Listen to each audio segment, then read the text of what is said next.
Boa noite a todos. A gente está fazendo essa live para falar sobre tendências do RH 2023. É importante a gente entender o que a gente precisa fazer, o que a gente precisa priorizar para o ano que vem, olhando para o que está acontecendo no mundo, né? Não só no Brasil.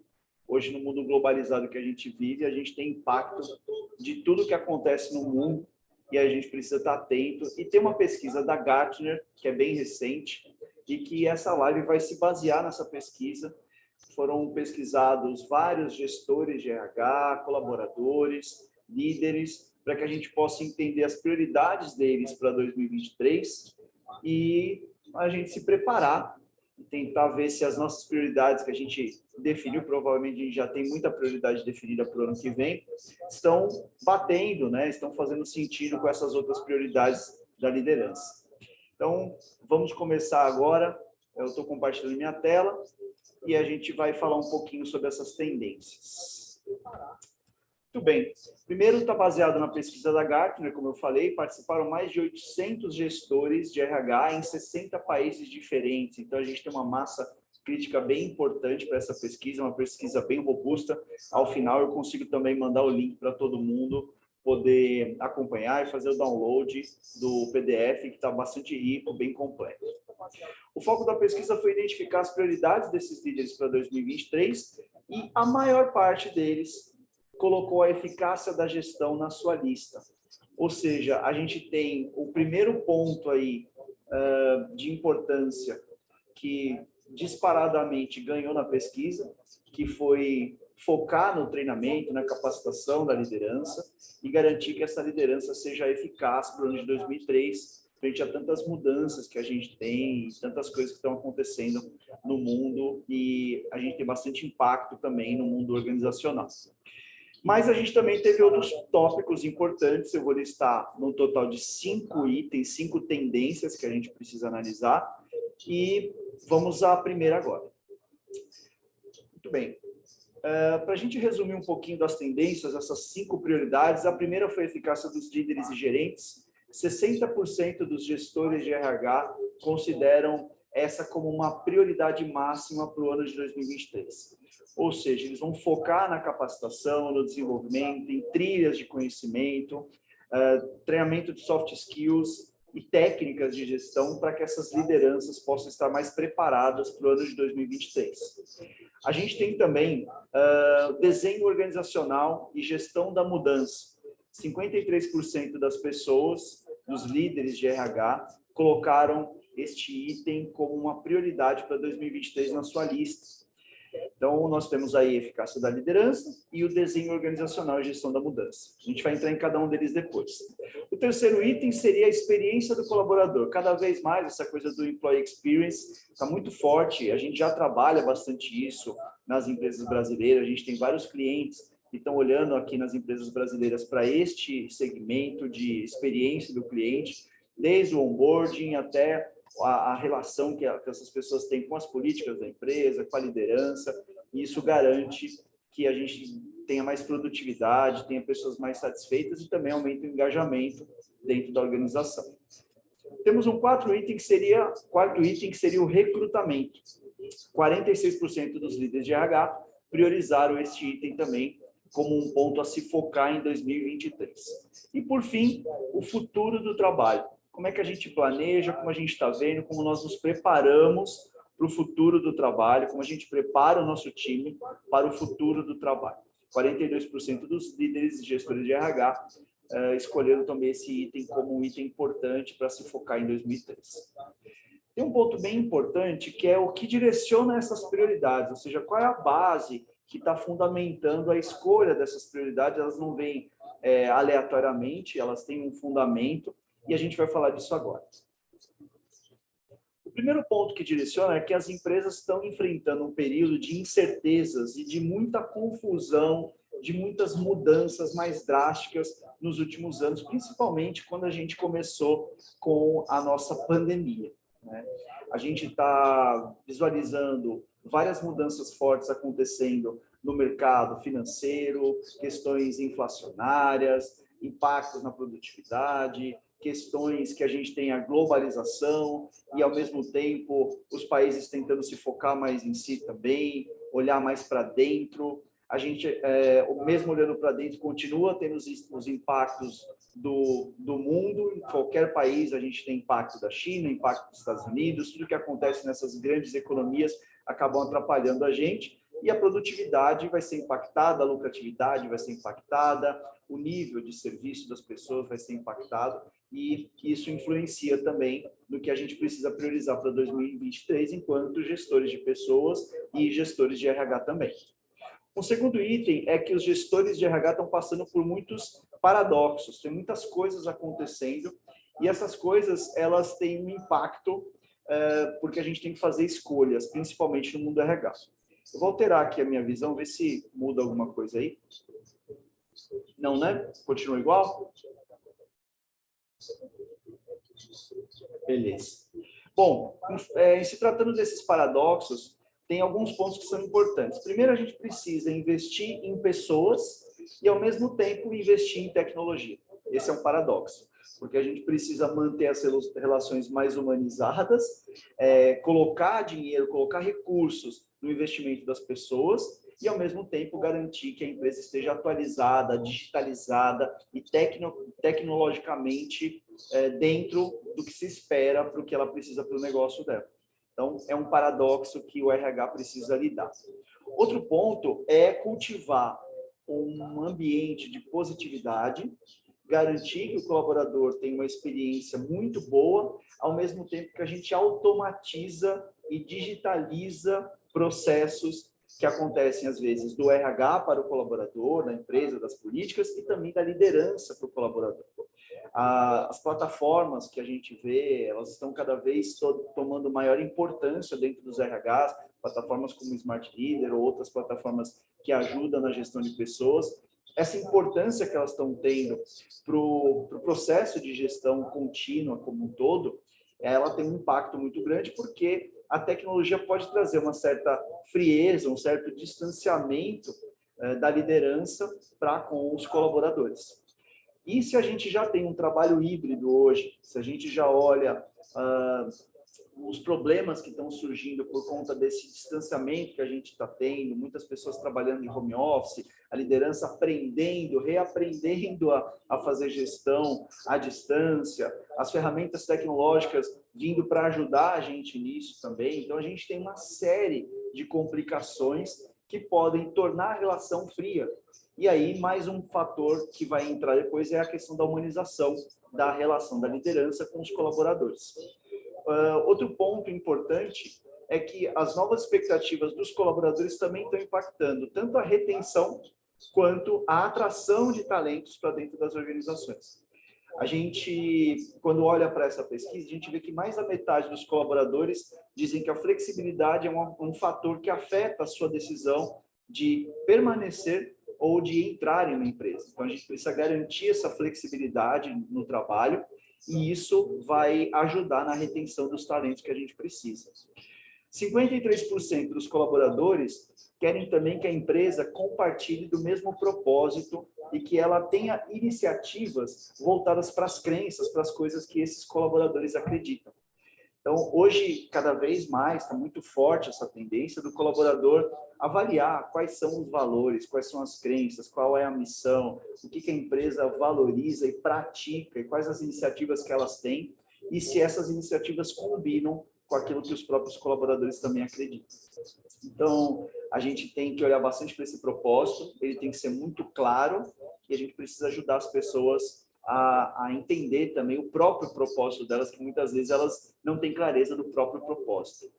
E, por fim, tem uma grande expectativa também com relação ao bem-estar, já que a pesquisa avaliou e levantou que 70% das empresas que foram entrevistadas, que participaram da pesquisa, fizeram alguma iniciativa nova ou melhorias na questão do bem-estar dentro das organizações. Então, os colaboradores estão olhando também muito para isso, e já que uma grande parte das empresas fez esse movimento, a expectativa do colaborador é que ele trabalhe numa empresa que se preocupa com o bem-estar dos colaboradores. Então, o que está direcionando as prioridades que a gente vai falar são esses três grandes fatores.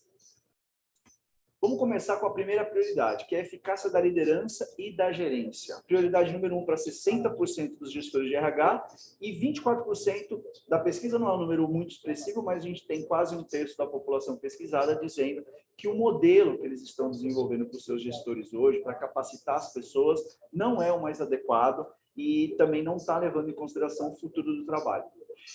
Trazendo um exemplo mais assim da Insight, aqui da Smart Leader, como a gente tem feito coisas que têm funcionado com os nossos clientes e por relatos deles mesmos, é que a gente, na hora que vai capacitar a liderança, a gente desenha um programa muito focado nos objetivos estratégicos da empresa, que a gente não esqueça de pensar nas metas das áreas na hora de desenhar esses programas, não só olhar para as pessoas e para as competências que são gaps, mas olhar para os pontos que são objetivos tanto da empresa quanto das áreas. E aí fazer o desenho do programa dessa forma. E aí esse programa ser muito menos conceitual, muito mais prático, muito mais técnico do que conceitual. Para a gente entender isso na prática, seria o seguinte: a gente começa sensibilizando as pessoas para um tema, por exemplo, a importância do feedback. É uma sensibilização rápida, mostrando as vantagens, mostrando que as pessoas precisam oferecer feedback porque isso vai gerar consequências positivas, mostrando também as consequências negativas de não fazer isso. Aí a gente entra na apresentação de uma técnica que seja rápida, que em 20 minutos as pessoas consigam entender como ela funciona, e na sequência, sendo um treinamento online ou um treinamento presencial, a gente parte para a prática, ou seja, as pessoas vão ter que praticar em sala ou nas salas do Zoom a técnica que a gente acabou de apresentar. E a ideia é que elas pratiquem mesmo, tenha tempo para isso, que a gente use o treinamento como treinamento mesmo, o próprio nome já diz, e isso está garantindo que as pessoas saiam mais seguras, que elas tirem as dúvidas, que elas tragam exemplos reais de como aplicar aquela técnica em situações diversas que elas têm no dia a dia delas.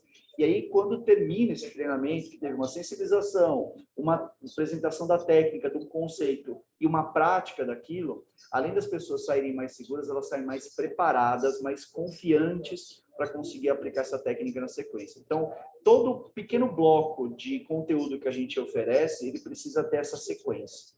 E essa sequência está sendo muito positiva por relatos dos nossos próprios clientes, que a gente faz programas de liderança para eles.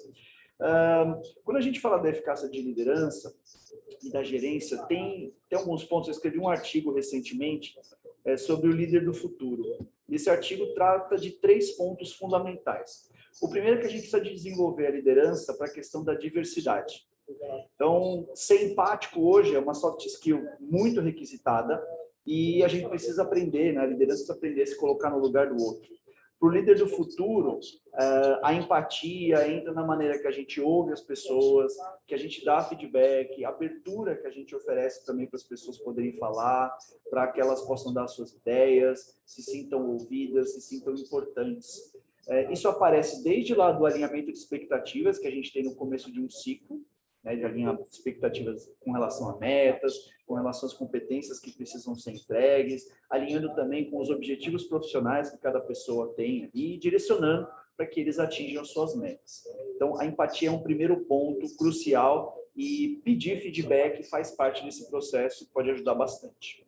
O segundo ponto, que está ligado à eficácia da liderança, e eu acredito bastante que tem a ver com a liderança do futuro, é a valorização dessa diversidade, trazendo para o dia a dia isso. Então, além do começo da empatia, servir e ajudar também a essa questão da diversidade, eu fortalecer a minha comunicação com relação a isso, as minhas iniciativas, aquela questão que a gente fala, né, do walk the talk, não só ficar no discurso, mas a prática da liderança voltada para a diversidade também é um ponto bastante importante. Então, é um tema do momento, é um tema do futuro, virou um fator crucial aí para o desenvolvimento das equipes, da liderança.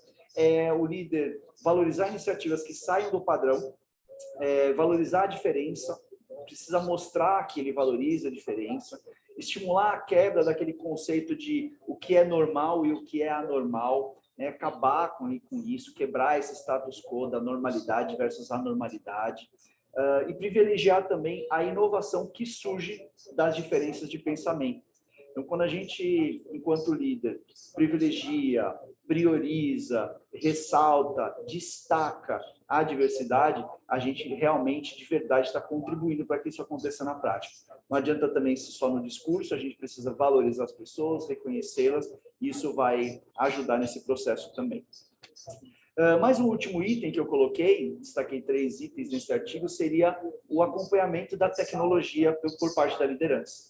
Então, para que os líderes sejam eficazes, nós, enquanto gestores de pessoas e gestores de RH, precisamos nos concentrar no ano que vem em garantir que todo mundo tenha um acesso muito rico e profundo também à tecnologia, às ferramentas que precisam ser utilizadas.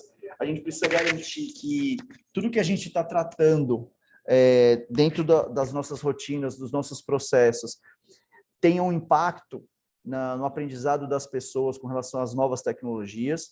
A gente precisa olhar para isso com carinho, em cada processo, entender quais são os sistemas, quais são as ferramentas, o que está sendo utilizado, para que a gente possa garantir que esses líderes, principalmente os líderes mais antigos, também possam absorver esses conteúdos novos de tecnologia. A gente tem hoje aí uma série de ferramentas sendo lançadas, a gente tem a questão dos vestíveis, a gente tem a questão do metaverso, a gente tem também, hoje em dia, a inteligência artificial, fortemente, recentemente, o OpenAI lançou uma ferramenta que vocês faz perguntas e ela responde, isso está revolucionando o jeito da gente pensar o mundo do trabalho.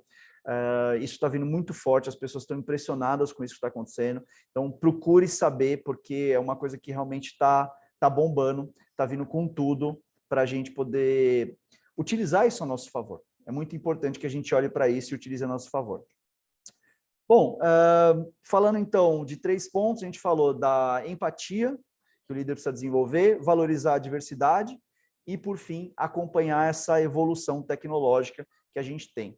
Desde que, quando a gente fala de tecnologia, a gente também dê um suporte, dê um apoio à frieza, vamos dizer, que a tecnologia pode gerar. Então, às vezes a gente recebe pedidos aqui para implantar coisas no sistema, no Smart Leader, que o líder fale alguma coisa lá no sistema e o colaborador responda alguma coisa lá no sistema, aí manda uma notificação para o líder, aí o líder vai lá e responde alguma coisa no sistema, e isso acaba ficando e tornando a relação fria. Então, a gente procura explicar para o cliente a importância de manter esses diálogos de desenvolvimento no presencial e usar a ferramenta mais para ter um controle, para ter registros e para que a gente possa ter dados para tomada de decisão. Mas a relação, a comunicação precisa ser viva, precisa ser fluida e faz parte a gente olhar para ela dessa forma mais calorosa, mais próxima entre líder e liderado. Bom, desenvolver empatia, valorizar a diversidade, dominar a tecnologia, e o líder precisa mudar a abordagem, que aí entra um pouquinho essa visão do líder centrado no ser humano. Então, a dinâmica dessa que a gente tem, né, hoje no trabalho híbrido quebrou um pouco isso, e agora a gente está tendo que reaprender essa dinâmica.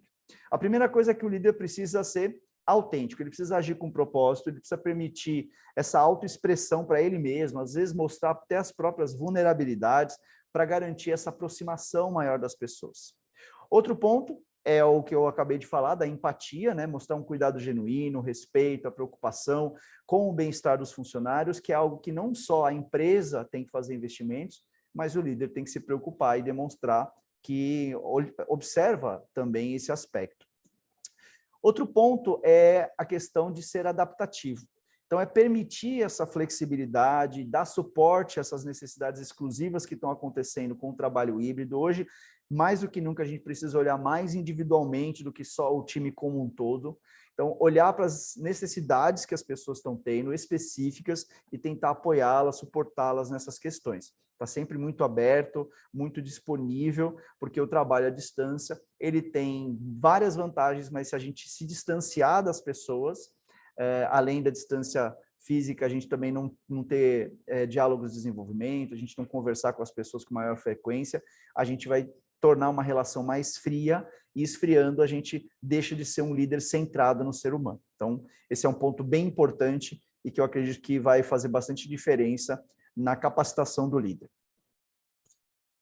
Bom, O segundo item é a questão do design organizacional e gestão de mudança. Então, foi uma outra prioridade para 2023, é uma tendência as empresas olharem para isso. 53% dos gestores, mais da metade dos respondentes falaram que é uma prioridade, mas eles dizem também que os colaboradores estão cansados de tanta mudança. Eles dizem que os colaboradores passaram por muitas mudanças, não só porque a empresa teve que fazer mudança, mas porque o mundo, de certa forma, mudou, a gente foi forçado a mudar, a gente usou até o termo novo normal por um grande período de tempo. Então, esse novo normal fez com que a gente tivesse que fazer muitas mudanças, e hoje a gente já entende que isso aconteceu, mudanças que vieram para ficar, e a gente vai precisar se adaptar a elas ao decorrer aí dos próximos meses e anos. Então, pessoas cansadas da mudança, 43% delas diz que estão muito cansadas das mudanças, então a gente também teve um levantamento dessa pesquisa que mostrou que as pessoas acabaram ficando cansadas dessa mudança, e isso tem um impacto na retenção e também na atração dos talentos, que a gente vai falar já já. Bom, quando a gente for tratar as mudanças de 2023, eu aproveitei para trazer uma técnica para vocês, que, na verdade, é um conceito e, ao mesmo tempo, é uma técnica. Chama-se campo de forças da mudança. Então, quando a gente olha para qualquer mudança, a gente tem 3 aspectos que a gente chama de forças, que vão acontecer em qualquer tipo de mudança, seja mudar a cor do cabelo, ou mudar a empresa de sede, ou mudar do trabalho presencial para o trabalho híbrido. Vai ter um desconforto, vai ter, naturalmente, um custo dessa mudança, e vai ter também uma atratividade. Ela pode ou não ser atrativa. Quando a gente olha para esse campo de forças, se a gente tiver um gráfico parecido com esse aqui, eu tenho um nível de desconforto baixo. As pessoas, a situação atual, o nível de desconforto delas está baixo. O custo para mudar, elas têm uma percepção de ser um custo alto. E a atratividade, ou seja, elas não conseguem ver vantagens, porque a atratividade nesse gráfico ela está baixa. Então, a gente precisa entender esses 3 aspectos antes de implantar uma mudança. Será que os públicos que vão sofrer essas mudanças estão confortáveis na situação atual? Será que o público que vai sofrer essas mudanças, ele tem uma percepção de custo, de que esse custo vai ser muito grande para essa mudança? E será que ele consegue ver atratividade, consegue ver vantagens nessa mudança? Então, esse gráfico aqui ele não vai funcionar, não vai garantir que a gente faça uma boa mudança e provavelmente ela vai falhar. A gente não vai ter engajamento com ela. O gráfico perfeito seria esse daqui. A gente tem um alto desconforto com a situação atual, as pessoas não estão lá sentadonas confortáveis na posição atual delas, o custo, né, percebido não é alto e se vê muita vantagem na mudança. Então, a gente tem aqui um gráfico vermelho e um verde que mostra uma mudança viável e uma mudança inviável. Então, provavelmente, se a gente, ao fazer um diagnóstico pré-mudança, a gente perceber que o gráfico está vermelho desse jeito, é importante a gente primeiro trabalhar essas forças, aumentar o desconforto das pessoas, reduzir a percepção de custo e aumentar a atratividade para depois implantar as mudanças. Isso vai gerar menos ceticismo e as pessoas que já estão cansadas da mudança, como a pesquisa da Gartner apontou, vai ficar mais fácil da gente engajar essas pessoas com mais uma nova mudança na vida delas. Bom, outro ponto importante aqui é que a gente, frente às mudanças, a gente pode adotar uma estratégia open source. Essa estratégia veio da própria pesquisa da Gartner, é bem interessante, porque quando a gente faz mudanças top-down, a gente tem um padrão de mudança. Os líderes normalmente definem a estratégia da mudança, eles mesmos sozinhos definem como vai ser todo o processo e a visão para essas mudanças. Na estratégia open source, a gente faz o quê? A gente faz com que os funcionários cocriem essas decisões da mudança. Eles participam, eles se envolvem nas decisões dessa mudança e na tomada também de decisão e da visão que vai ser definida para o futuro. O planejamento de uma mudança top-down, ela é muito implementada e muito planejada só pelos líderes também. Eles criam os planos e simplesmente indicam o que os colaboradores precisam fazer. E o que a gente precisa fazer no open source é planejar junto com os funcionários e eles também serem responsáveis pelo planejamento dessas mudanças. Esse é um ponto crucial e que vai gerar bastante engajamento. Para fechar, como a gente comunica? Normalmente as organizações criam campanhas e simplesmente comunicam as mudanças que vão acontecer. Quando a gente tem o modelo open source, o que a gente faz? A gente fala garante que as próprias pessoas falem abertamente sobre essas mudanças que vão acontecer, a gente cria esses fóruns para que as próprias pessoas possam colocar suas ideias, suas opiniões, suas sugestões, os obstáculos que elas enxergam com relação a essas mudanças, e a gente possa saber, antes da mudança acontecer, do que no meio do caminho a gente está percebendo que a mudança não está rolando, porque tem um monte de gente que está enfrentando vários obstáculos, que já sabia desses obstáculos no começo, e que, frente a eles, acaba desanimando, ficando mais desmotivada, ou não conseguindo transpor os obstáculos e não conseguindo fazer com que a mudança necessária seja implementada. Então, a gente tem essas duas vertentes, né? O campo de forças que a gente precisa trabalhar antes da mudança e também participar mais, envolver mais as pessoas na mudança, o que vai facilitar e que vai gerar um maior engajamento das pessoas. Vamos agora para a terceira tendência, né? A terceira prioridade de RH para o ano de 2023. A experiência do colaborador. É prioridade para 47% dos gestores entrevistados nessa pesquisa, só que 44% das pessoas falaram uma coisa comum, que não percebem a experiência de carreira que as pessoas vão ter dentro da organização como atraente. E aí cabe a vocês pensarem como que é a experiência, como que é a clareza que vocês oferecem com relação à carreira dentro das organizações. A gente vê que esse é sempre um ponto muito crítico, muito sensível dentro das empresas brasileiras. A gente percebe que é difícil declarar abertamente como é que vai ser, como é que vai funcionar, o que você precisa fazer para atingir determinado ponto. Tem a ver com orçamento, com budget, porque isso tem a ver com o futuro, que às vezes é muito incerto. Então, eu vejo as empresas sofrendo bastante com relação a isso e sempre os colaboradores exigindo, tendo essa expectativa de saber e as empresas não sabendo muito bem como lidar com isso. Então, quando a gente fala de experiência, além da carreira, a gente também tem as experiências desde o onboarding, da integração, até o dia a dia, né, na relação com a liderança. Quando a gente fala de onboarding, vocês precisam se perguntar, né, como que é o onboarding que vocês estão fazendo hoje com relação ao trabalho híbrido? As integrações elas estão gerando uma experiência diferenciada para os colaboradores. Vocês estão criando SCORMs, né, arquivos com um monte de vídeos sequenciais e mandando as pessoas assistirem 5, 6, 7, 12 vídeos sequenciais lá na casa delas, pelo celular ou pelo computador, e recebendo essa informação massiva. Será que isso realmente é uma forma que vai engajar as pessoas desde o princípio, desde a entrada delas dentro da organização? A gente tem relatos que as pessoas não gostam de ficar assistindo um monte de vídeos sequenciais, não gera tanto engajamento, apesar do vídeo hoje ser o queridinho, a gente precisa fazer esses vídeos serem cada vez mais curtos, com menos informação massiva, né, com informação mais prioritária mesmo, e também alternando vídeos com outras atividades, com textos. Tem pessoas que gostam de ler pequenos textos no onboard, de ver fotos, interagir com a atividade. Quando a gente constrói um EAD, a gente procura fazer essa mescla, né? Vem um vídeo, depois vem alguma atividade onde as pessoas podem clicar e fazer alguma interação, depois vem um quiz rápido só para fixar o que aconteceu ali naquele vídeo. Então, isso gera mais interatividade e torna também esse processo de onboarding mais dinâmico e mais engajador. Quando a gente fala da carreira, a gente já falou dela, mas é importante a gente salientar alguns pontos, que o que as pessoas precisam desenvolver para poder crescer dentro da organização, o que elas precisam entregar de objetividade, né, de metas, e também de subjetividade, de competências, para elas poderem crescer dentro da organização, quais são os critérios, o que precisa acontecer. Tem uma linha clara de crescimento, as pessoas têm essa visão de uma carreira em Y, uma carreira de gestão. E um outro ponto que é fundamental, a liderança tem preparado as pessoas, tem preparado os sucessores e tem preparado as pessoas para que elas possam crescer e atingir os objetivos profissionais delas.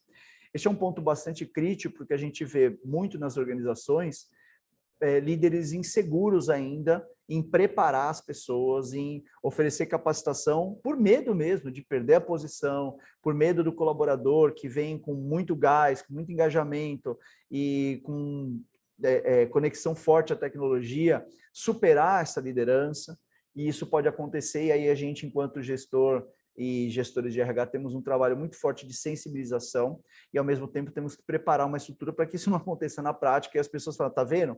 Treinei a pessoa e perdi a posição. Então, as pessoas precisam entender como isso funciona, elas têm que saber como se posicionar frente a isso, para que elas possam trabalhar esse papel de desenvolvedores de pessoas com tranquilidade, com segurança, e faz parte, né, do papel do líder isso. A gente até fala bastante em filmes que o aluno superou o mestre e tudo mais, então a gente precisa fazer com que essa dinâmica seja produtiva para os líderes também poderem abraçar essa causa de desenvolver as pessoas. Bom, a gente falou de onboarding, carreira e esse sentimento de importância, que é o último ponto que eu queria falar. Quando a gente fala de experiência do colaborador, a gente tem um ponto que é garantir que o líder consiga transmitir que as pessoas são importantes para o negócio, para a área que elas atuam e para a função que elas exercem. Será que a liderança de vocês está conseguindo alcançar isso? Está conseguindo garantir que as pessoas se sintam envolvidas no processo, participantes do processo, ouvidas, existe feedback contínuo, existe reconhecimento? Tudo isso que eu falei vai gerando nas pessoas esse sentimento de que elas são importantes para a organização. Se eu ofereço feedback frequente, significa que essa pessoa é importante para o negócio, para o processo. Se eu reconheço as pessoas, significa que o trabalho, o esforço que as pessoas fazem, ele é importante, ele é reconhecido pela organização e pela liderança. Então, a gente precisa capacitar e priorizar isso para o ano que vem, garantindo que as pessoas façam um processo de gestão realmente contínuo e que a gente também garanta que o reconhecimento ocorra, porque só pressão, principalmente agora, eu tenho visto uns movimentos muito grandes das empresas que têm o trabalho híbrido, tentando cada vez mais controlar as pessoas que estão à distância. Antes, as pessoas conseguiam se ver, então o líder ficava próximo, de certa forma ele já fazia ali um comando e controle. Agora, com o trabalho híbrido, isso ficou um pouco mais difícil, então a liderança meio perdida, está meio que forçando a barra e exagerando na questão dos controles, do microgerenciamento, na questão também dos calls excessivos, das reuniões online o tempo todo, uma atrás da outra. E isso também tem muito a ver com a gente dar um passo atrás no que a gente estava fazendo, que é sair um pouco dessa coisa do comando e controle, trabalhar um pouco mais a autonomia, garantir autonomia com responsabilidades e com metas muito claras desde o princípio, e a gente não voltar, não retroagir a essa questão do comando e controle, que não é produtivo, não garante engajamento das pessoas, isso já é sabido há anos, não só por pesquisas, mas também na vida prática, e olhando para isso, com bastante carinho, a gente precisa capacitar a liderança para lidar com essa situação também. Tá? E, às vezes, mostrar para eles que eles estão entrando nessa armadilha do comando e controle. O que pesa na hora de sair, quando a gente fala de experiência também? Melhores salários é o primeiro ponto que a pesquisa demonstrou, melhores oportunidades de desenvolvimento e, por fim, melhores trajetórias de carreira. Então, vocês que estão assistindo a live, que estão vendo esse vídeo aqui, podem começar a olhar para esses pontos. Provavelmente vocês devem ter projetos para olhar para o mercado o tempo todo, né, para saber se estão trabalhando dentro da expectativa, da média, ou pelo menos acima, ou não, pelo menos na média de salarial que o segmento de vocês trabalha. Garantir melhores oportunidades de desenvolvimento, criando trilhas de desenvolvimento, criando conteúdo, oferecendo bastante conteúdo presencial e online para a liderança de vocês e para os colaboradores também.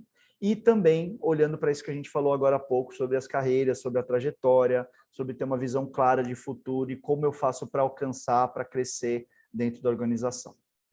Agora a gente vai falar de um ponto que eu não sou especialista nisso, mas é um ponto que apareceu como o quarto ponto de prioridade do ano que vem para os gestores de RH, que é o recrutamento. 46% das pessoas falaram sobre isso, 36% dos líderes dizem que as suas estratégias atuais não estão sendo suficientes para encontrar as pessoas, né, as habilidades que elas precisam, os potenciais, os talentos que elas precisam.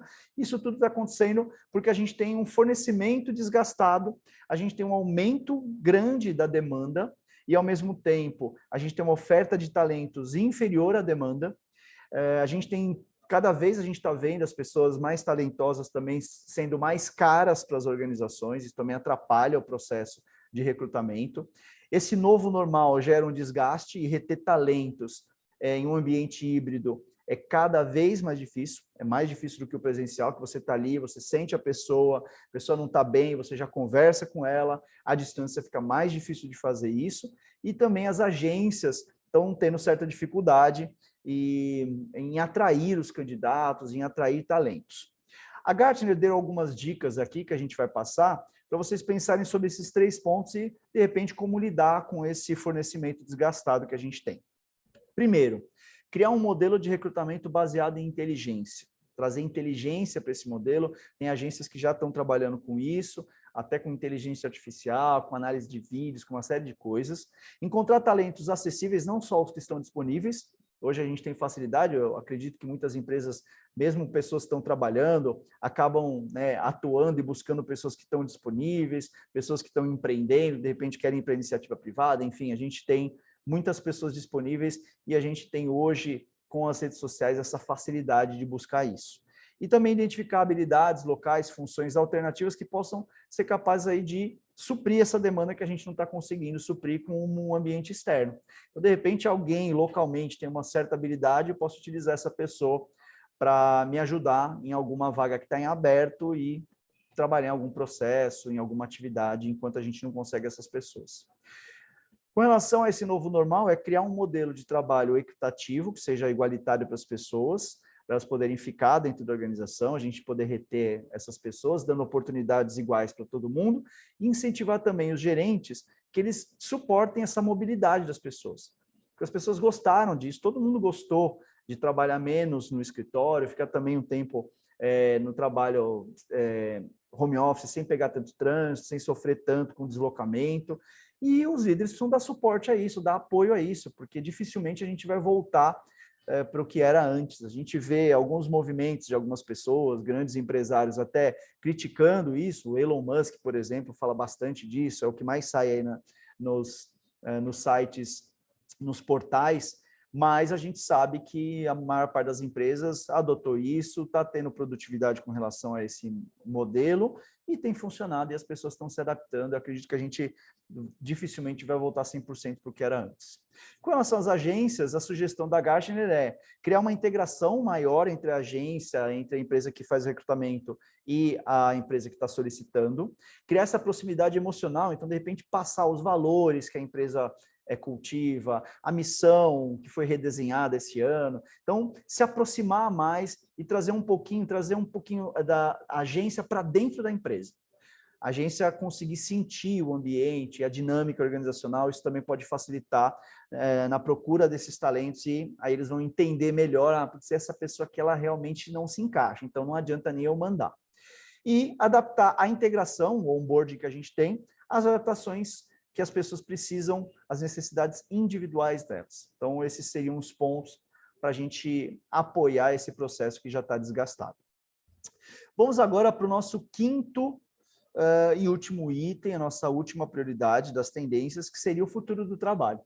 É uma prioridade para 42% dos líderes de RH e 51% dos líderes dizem que o planejamento que eles têm hoje não está focado no futuro do trabalho, não está focado na realidade da empresa, no que a empresa necessita no momento. Ela está muito mais focado no headcount. Ou seja, de acordo com o que eu tenho de pessoas, é que eu vou planejar o futuro do trabalho. E isso não vai casar, não vai ornar. Se a gente parar para pensar que eu planejo um futuro que é promissor, que é de aumento de clientes, que é a expansão da empresa, olhando para o headcount atual que eu tenho, que foi o que apareceu na pesquisa, isso não vai dar certo, porque a gente vai planejar um futuro do trabalho sobrecarregando as pessoas, sem pensar em novas posições, e esse planejamento da força de trabalho vai ser desconectado da realidade atual. Então, a gente precisa, enquanto empresas, olhar para o que a gente está fazendo e planejando, pensando no futuro, se a gente planeja olhando para o que a gente tem hoje de headcount ou para o que a gente precisa ter com relação aos objetivos estratégicos e com relação à visão que a empresa tem de futuro. A gente precisa antecipar essas mudanças que estão no curto prazo, no próprio trabalho, e avaliar os fluxos, avaliar as tarefas, os processos, verificar como que as pessoas estão com relação a isso. A gente precisa reimplantar essas tarefas de uma forma mais flexível em toda a organização. Isso vai adicionar uma folga também que a gente precisa para o futuro. Não adianta estar todo mundo agora lotado. Se a gente pensa no futuro em crescimento, a gente pensa em mais trabalho também. Então, a gente precisa garantir essa flexibilidade mínima e olhar para o headcount agora e já preparar esse headcount para esse futuro. E não traçar o futuro pensando no headcount sem mexer nele agora. Isso vai aumentar também a resiliência das pessoas. E, por fim, a gente capacitar a liderança e os colaboradores para essas novas formas que a gente deseja que eles trabalhem, para esses novos processos, para essas novas rotinas. Então, nós, enquanto RH, enquanto treinadores, facilitadores, precisamos focar nessa prioridade para garantir que tanto líderes quanto colaboradores estejam adaptados e capacitados para essa nova forma de trabalhar, pensando não só no presente, mas também no futuro do trabalho, olhando aquilo que a gente quer alcançar, dando bastante clareza e visão desse futuro próximo ou distante. A gente vê que hoje um movimento, por exemplo, com as OKRs, com a questão de fazer uma gestão por trimestres, tudo isso está trazendo para a gente, para as organizações, uma visão mais de curto prazo. Mas quando a gente faz isso, aí tem uma certa armadilha também. É bem vantajoso porque a gente trata o aqui e agora, foca no presente, no recurso que a gente tem e busca aquilo que a gente pode buscar, mas ao mesmo tempo a gente deixa de olhar lá para frente, que é o que a gente fazia mais quando a gente tinha lá o foco nas metas MBO, nas metas SMART, que traçavam planejamentos aí de trabalho para 1 ano, para 5 anos e metas ousadas no longo prazo. Eu acredito que a gente precise não abandonar isso, mas trabalhar com as duas visões. A gente precisa trabalhar por trimestres, que é muito legal, muito bacana, funciona super bem, né? Dá uma visão excelente para as pessoas e para o trabalho, para o esforço que elas precisam fazer. É mais fácil de planejar um trimestre do que planejar 1 ano. As mudanças também no plano em 1 ano são muito maiores do que as mudanças dentro de um trimestre, em períodos mais curtos, mas quando a gente tem uma visão de futuro de pelo menos 1, 2 anos, a gente também dá perspectiva de crescimento para as pessoas, a gente consegue fazer as pessoas utilizarem mais a criatividade, pensarem mais de forma inovadora, porque a gente não está pensando só naquele tri, a gente está pensando no futuro também, e talvez esse processo que a gente faça hoje não vai nos levar ao futuro desejado, não vai fazer com que a gente atinja a visão desejada. Então, trabalhar com essas duas visões é muito importante. E aí, o planejamento do trabalho ser focado não no headcount atual, mas no que a gente precisa para o nosso futuro e para a nossa visão de negócio. Muito bem, esses foram os 5 itens. Então, eficácia de líderes e gerentes, desenho organizacional e gestão de mudança, experiência do colaborador, recrutamento, futuro do trabalho. Então, esses são os 5 pontos que a Gartner levantou. E aí eu posso dizer para vocês que a gente pode ajudar vocês em 3 desses pontos. Então, a gente pode trafegar super bem na eficácia da liderança e gerentes, com treinamentos, com trilhas, com programas de liderança, com treinamento online, treinamento presencial, construir arquivos em formato SCORM, vídeos, etc. No desenho organizacional também com consultoria, com redesenho do modelo, redesign de competências, ajudar vocês nos processos de mudança, apoiar com esse diagnóstico prévio também do campo de forças, que a gente tem algumas ferramentas para ajudar nisso, e também apoiar vocês na questão da experiência do colaborador, principalmente no que diz respeito a diagnóstico, a pesquisa de clima, a olhar para o que a liderança tem feito com relação ao trabalho híbrido, como que ela tem lidado com isso, também ajudar nessa capacitação. E a pergunta que fica é, e aí? Quais são as suas prioridades? Muito bem, gente, queria agradecer a participação de vocês, espero que tenha agregado a todos que estão assistindo essa live, também a quem está assistindo isso como um vídeo, que a gente vai deixar gravado aqui. Espero vocês em outras lives e preparem-se para o futuro e podem contar com a gente também para 2023. Até uma próxima. Valeu!